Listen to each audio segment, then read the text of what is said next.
సాధారణంగా పాము కరిచినప్పుడు అది విషపూరితమైందో కాదో తెలియక తికమకపడుతుంటారు.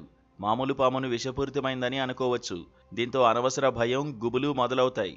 విషం పామును మామూలుదని పొరబడితే ప్రాణాలకే ప్రమాదం. ఇలాంటి సందిగ్ధాన్ని తప్పించే విషయంలో బెంగళూరులోని భట్బయోటిక్ ఇండియా ప్రైవేట్ లిమిటెడ్ పరిశోధకుల బృందం గొప్ప ముందడుగు వేసింది. కరిచిన పాము విషపూరితమో కాదో తెలిపే వినూత్న స్నేక్ వీనం కిట్ను రూపొందించింది. ఇదో సరికొత్త ఆవిష్కరణనే చెప్పాలి. పాము కాటుకు గురైన వ్యక్తి నుంచి కొద్దిగా రక్తం పిండి 2 చుక్కలు ఇందులో వేస్తే చాలు. కిట్లో 2 గీతలు ప్రత్యక్షమైతే పాజిటివ్ అని అర్థం. అంటే కరిచింది విషం పామన్నమాట. 2 గీతలు కనిపించకపోతే నెగిటివ్. దీన్ని బట్టి బాధితుడికి చేయాల్సిన వైద్యం తెలుసుకోవచ్చు. ఇదంతా ఒక ఎత్తైతే ప్రాథమిక విషయాలు ముందు తెలియాలి. మనిషి అభివృద్ధి పేరుతో అడవులు, పొలాలు, నీటి వనరులను నాశనం చేస్తున్నాడు. దీనివల్ల లెక్కలేనన్ని జంతువులు, పక్షులు, ముఖ్యంగా పాములు తమ సహజ ఆవాసాలను కోల్పోతున్నాయి.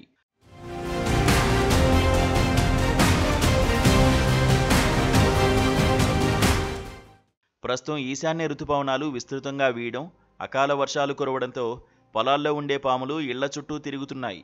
ఇలా తిరుగుతున్న పాములు దారిని వెళ్లే వారిని, వాటిని కదపడానికి ప్రయత్నించే వారిని కాటేస్తున్నాయి. అయితే చాలామంది పాము కాటు వేయగానే కొన్ని తప్పులు చేస్తారు. అలా కాకుండా కొన్ని జాగ్రత్తలు తీసుకుంటే అపాయం నుంచి బయటపడవచ్చు. పాము కాటు వేస్తే భయపడకూడదని వైద్యులు సూచించారు.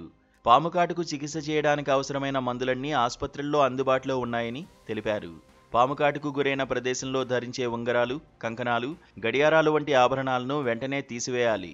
శరీరం కాటుపడిన ప్రదేశం కదలకుండా ఉంచాలని సూచించారు. ముఖ్యంగా భయపడకూడదని, భయపడడం వల్ల రక్తపోటు పెరిగి విషం వేగంగా వ్యాపిస్తుంది. ప్రశాంతంగా ఉండడం చాలా ముఖ్యం. కాటు వేసిన భాగాన్ని కదలకుండా ఉంచండి. ఇది విషం శరీరంలో వేగంగా పాకకుండా సహాయపడుతుంది. చాలామంది కాటు వేసిన చోట నీళ్లతో కడగడం లేదా సబ్బుతో రుద్దడం చేస్తుంటారు. ఇది పూర్తిగా తప్పు.